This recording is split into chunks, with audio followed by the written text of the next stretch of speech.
44 వసంతాలు పూర్తి చేసుకున్న తెలుగుదేశం పార్టీకి 43 ఏళ్ల యువ వారసుడు. ఇది యాదృచ్ఛికం కానే కాదు. ఒక రకంగా చూసుకుంటే పార్టీ పెట్టిన 9 నెలల్లోనే తెలుగుదేశం పార్టీ గెలిచి ఘన విజయం సాధించింది. అది రామారావు గారికే చెందిన ఒక విశేషమైన ఘనత.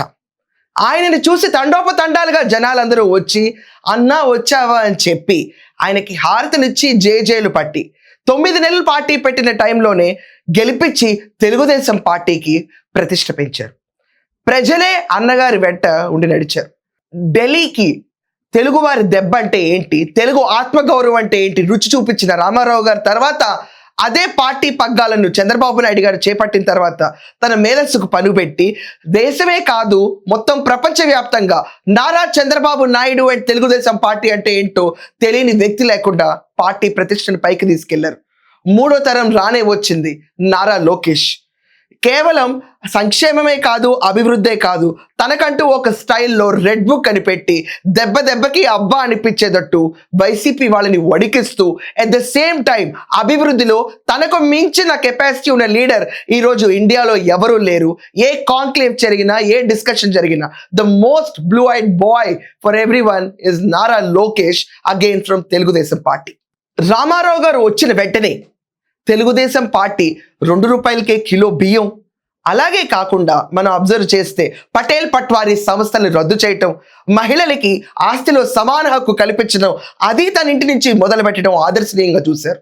తర్వాత చంద్రబాబు నాయుడు గారు వచ్చి సంక్షేమం ఒక్కటే కాదు అభివృద్ధి కావాలని ఐటీ సెక్టార్ని డెవలప్ చేస్తూ at the same time engineering స్టూడెంట్స్కి పెద్దపీట వేస్తూ నెంబర్ ఆఫ్ ఇంజనీరింగ్ కాలేజెస్ తెరిచి ఆంధ్రప్రదేశ్ తీసుకెళ్లి గ్లోబల్ మ్యాప్లో పెట్టారు. తెలుగు వాళ్ళు ఎక్కడున్నా కాలర్ ఎత్తుకుని తిరగాలి, అది కేవలం నారా చంద్రబాబు నాయుడు గారి వల్లే సాధ్యమైంది. ఆయన పెట్టిన ఇంజనీరింగ్ కాలేజెస్ వల్ల బెనిఫిట్ అయిన దాంట్లో నేను ఒక్కదాన్ని. తర్వాత వచ్చిన నారా లోకేష్ గారు లిటరల్లీ చెప్పాలంటే వైసీపీ వాళ్ళు చేసిన బాడీ షేమింగ్తో మొత్తం సాన పట్టి ఆఖరికి పాలిటిక్స్లో తనదంటే తను నిరూపించుకొని మంగళగిరి లాంటి కాన్స్టిట్యువెన్సీని కూడా ఎంచుకొని ఎక్కడైతే టీడీపీ ఓడిపోతా ఉందో అలాంటి ప్లేస్లో నుంచుని ఒకసారి ఓటమి పాలైన మళ్ళీ అదే స్థానంలో నుంచుని ఘన విజయం సాధించి కాలలు ఎగరేసి రెడ్ బుక్ అన్న వ్యవసాయం ఈరోజు ఆంధ్రప్రదేశ్లో చేస్తున్న వ్యక్తి 3వ తరం 43 ఏళ్ల నారా లోకేష్. తెలుగుదేశం పేరంటేనే ఒక ఆవేశం, అభివృద్ధి, సంక్షేమం, నమ్మకం, భవిష్యత్తుకి భరోసా, దానికి గ్యారంటీ బాబు గారు. ఇప్పుడు భవిష్యత్తు ఫ్యూచర్కి గ్యారంటీగా నిలిచింది చిన్నబాబు నారా లోకేష్. నారా లోకేష్ ఖచ్చితంగా ముఖ్యమంత్రిగా ఎదుగుతారు అండ్ ఆంధ్రప్రదేశ్ ఏదో ఒక రోజు ఖచ్చితంగా నారా లోకేష్ గారిని ముఖ్యమంత్రిగా చూసి తీరుతారు. సైకిల్ తొక్కుతూ గ్లాస్లో టీ తాగుతూ బీజేపీని ఒకే దాటిలో నిలబెట్టి ఈరోజు యువతని, యువ నాయకుల్ని, లీడర్ అయినా క్యాడర్ అయినా ఒకే రకంగా డీల్ చేస్తూ నేనున్నాను అంటూ ముందుకెళ్తున్న 3వ తరం నారా లోకేష్.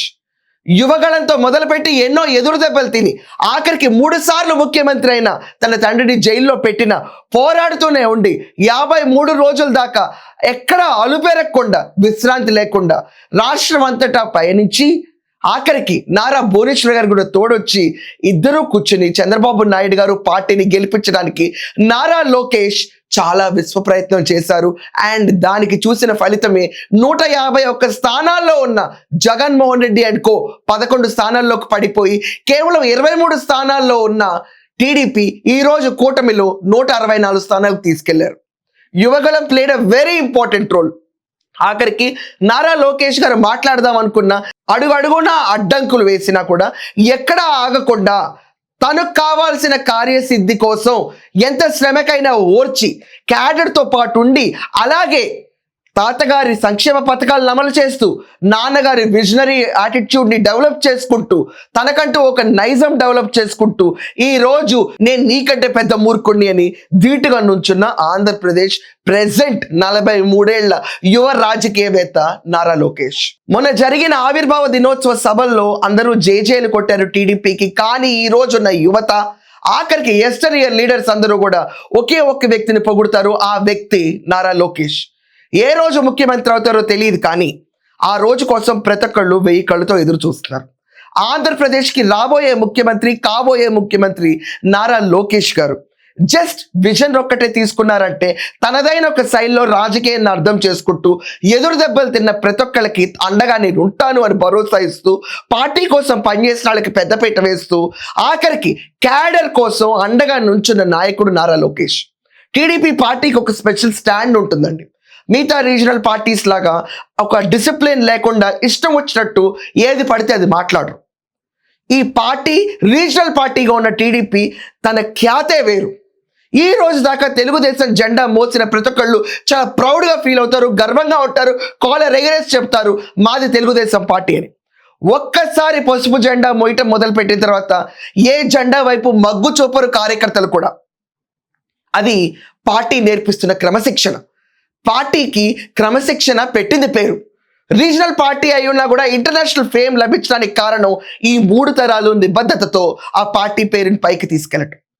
ఈరోజు 44 ఏళ్ళు వసంతాలు పూర్తి చేసుకున్న టీడీపీలో 43 ఏళ్ల యువ నాయకుడు, కాబోయే ముఖ్యమంత్రి నారా లోకేష్ గారు యాక్సెలరేటెడ్ మోడ్లో ఆంధ్రప్రదేశ్ని ముందుకు తీసుకెళ్తున్నారు అండ్ తీసుకు వెళ్తారని ఆశిస్తూ ఐఎమ్ కంక్లూడింగ్ మై షో.